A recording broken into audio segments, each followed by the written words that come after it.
નમસ્કાર મિત્રો મિત્રો આપણા કુળદેવી જીવનની અંદર એમની પૂજા કરવાથી, એમની સમીપ રહેવાથી, એની અર્ચના કરવાથી જીવનની દરેક મનોકામના કુલદેવી કુલદેવતાની કૃપાથી પૂર્ણ થાય છે।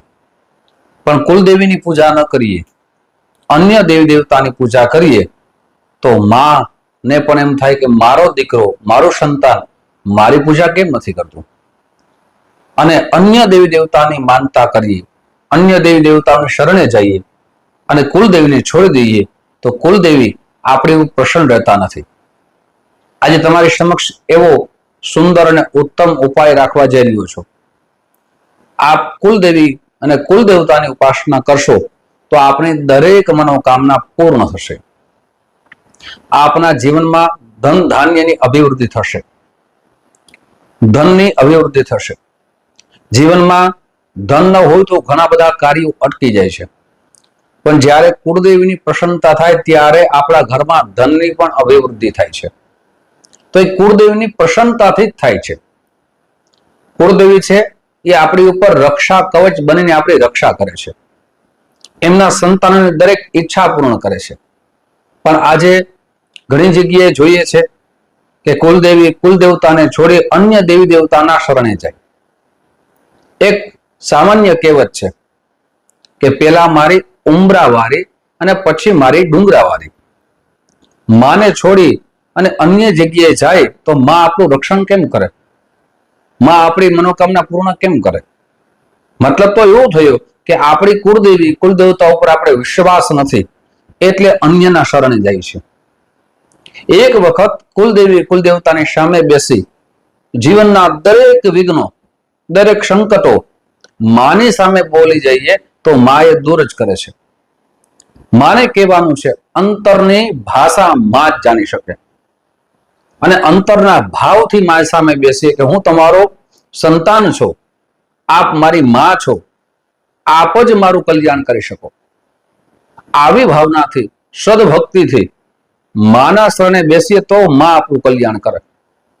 પણ આપણે અન્ય ભટકીએ, અન્ય જગ્યાએ માનતાઓ કરીએ અને માને એક દીવો પણ ના કરતા હોય, માને અગરબત્તી પણ ના કરતા હોય, માના નામની માળા પણ ન કરતા હોય, માના શરણે પણ ના બેસતા હોય તો માં કલ્યાણ કેમ કરે? આજે બહુ સુંદર ઉપાય તમારી સમક્ષ હું રાખવા જઈ રહ્યો છું, ઉત્તમ છે, દરેક વ્યક્તિ કરી શકે છે। આપણે શું કરવાનું છે? આ ઉપાય મંગળવાર અથવા શુક્રવારના દિવસથી આરંભ કરવાનો છે। મિત્રો, આ ઉપાય તમને ગમે, અનુભવ થાય, તમને એમ થાય કે મારા જીવનમાં આ ઉપાયથી અભિવૃદ્ધિ થઈ છે તો એક વખત જરૂર યાદ કરજો। સાથે આ વિડીયો સંપૂર્ણપણે સાંભળી અને તમારા કુળદેવીના નામ જરૂર લખજો અથવા જય માતાજી અવશ્ય લખજો। મિત્રો, તમારા કુળદેવી કુલદેવતાના ચરણોમાં બેસી, છબી હોય અથવા મૂર્તિ હોય, અને આપને એક લાલ પુષ્પની માળા લેવાની છે, ગાયના ઘીનો એક દીવો પ્રજ્વલિત કરવાનો છે। આપને મંગળવારથી શરૂઆત કરો અથવા શુક્રવારના દિવસે શરૂઆત કરો તો આપને ખાસ કરીને આ ઉપાય 11 મંગળવાર સુધી કરવાનો છે અથવા 11 શુક્રવાર સુધી કરવાનો છે। પ્રતિ દિવસ આ જે શ્લોક આપું છું એમની કેવલ ને કેવલ 2 માળા કરવાની છે, ભાવથી કરવાની છે, અંતરના ભાવથી કરવાની છે। આ શ્લોક અવશ્ય લખી લેજો, પછી આપને શું કરવાનું છે આગળ એ પણ કહીશ, પણ પહેલા આપ શ્લોક અવશ્ય લખી લ્યો। ઓમ નમો દેવ દેવાય કુલ રક્ષિણકારિણી નમસ્તસ્મે કુલ દેવાય સર્વ સિદ્ધિ પ્રદાયિને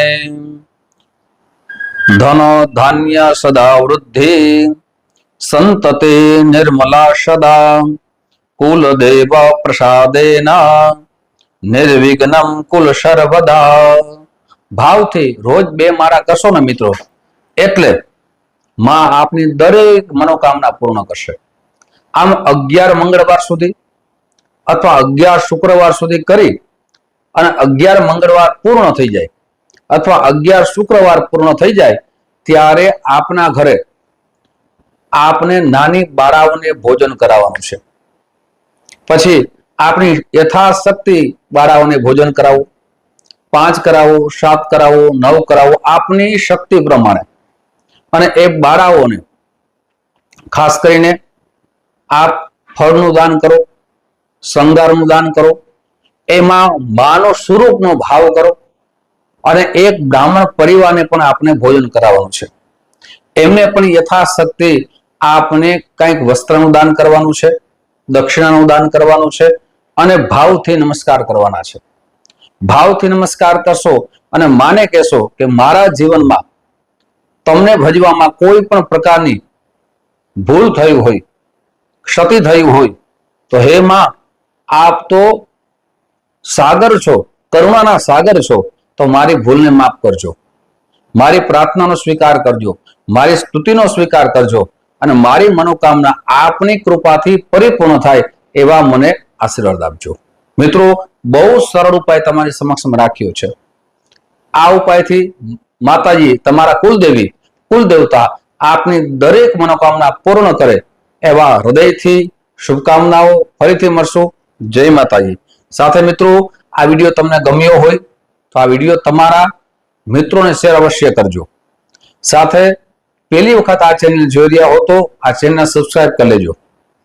ફેસબુકના માધ્યમથી જોતા હો તો મારા પેજને ફોલો કરી લેજો.